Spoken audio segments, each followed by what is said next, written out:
everyone, and welcome to another Into the Void Real Review. This time we are reviewing Weapons, the Zach Cregger directed horror film starring Julia Garner and Josh Brolin. Cregger, as we all know, was the director of the critically well-received Barbarian, which I reviewed 3 years ago. I remember liking that film a lot, and if anything, I think it has developed a cult following among horror fans. New to the scene is Weapons, which is garnering a lot of praise on how it will scare the bejesus out of you and rethink your life choices and all that. I'm here to tell you that it really won't do that to you, but it will creep you out with its imagery and its convergence with things outside of our control. And that, my friend, is as far as I will go.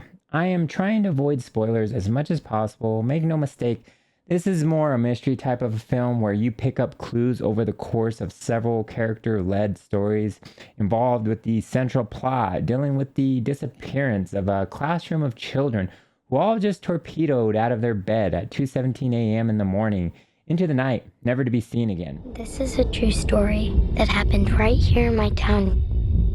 A lot of people die in a lot of really weird ways in this story. This is just a well-paced movie that has a fascinating structure to it in that it is broken up into different stories. Each story deals with a different individual trying to come to terms with the fallout of the mass disappearance of these school children belonging to the same class.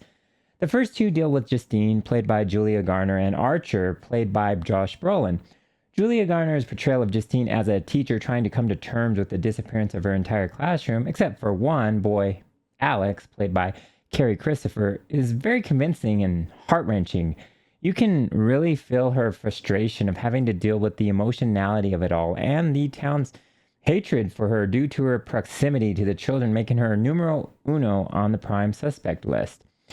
Alcohol becomes her best friend, and I like that the movie doesn't make her a martyr for having to deal with it all. She is a flawed individual who's a little promiscuous in addition to being an alcoholic. Josh Brolin plays Archer, a father of one of the boys who disappears. Archer is so compulsively driven to figure out what happened on that night at 2:17 a.m. that he becomes a ghost to his wife, sleeping in his son's bed while experiencing nightmares of that night. Interesting side note, Pedro Pascal was supposed to be in this film as Archer, but couldn't commit due to his schedule. I think we can all agree that Weapons would have been one too many films for him to star in the year of 2025. The Pedro Pascal burnout is for real. I think it's time for a hiatus, Pedro. We love you, but come on. Anyways, Josh is great here as a father trying to reconcile with not knowing what the hell has happened to his son. He has a great character arc by the end of the movie, as does Justine. And as I said earlier, Weapons is more creepcore than, say, horror. I mean, sure, it does have its jump scares that are quite effective, but it's the inherent dread of things that we don't understand that dominate this movie. You follow these characters to each their own ending interlude of what the fuck just happened to a satisfying ending that comes together as a whole for everyone involved.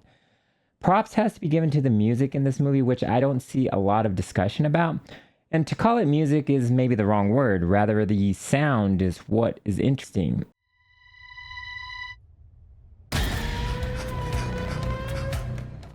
It's eerie and propulsive in equal parts, contributing to the creepcore I was talking about. I know there's no such thing as creepcore, but I'm coining the genre here right now. Maybe if I say it enough times, it will manifest itself into the world of cinema. But talking about the sound, does anyone remember Barbarian's sound? It had an eerie motif that served it well, just like Weapons.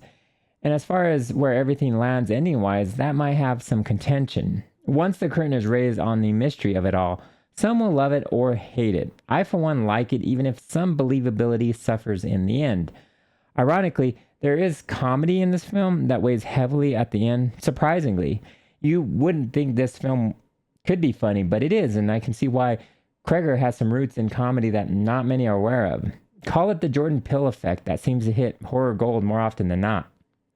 Weapons is a many-layered onion that gets peeled over the course of its 2-hour-plus runtime until you're left with a core that is equal parts haunting and in some ways funny. It's creepcore with a hint of comedy. I recommend Weapons, one of the best horrors of 2025. I say one because don't forget Together and Sinners, which I reviewed favorably as well.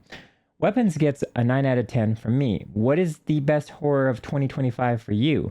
Let me know in the comments below. If you want more of this content, like and subscribe.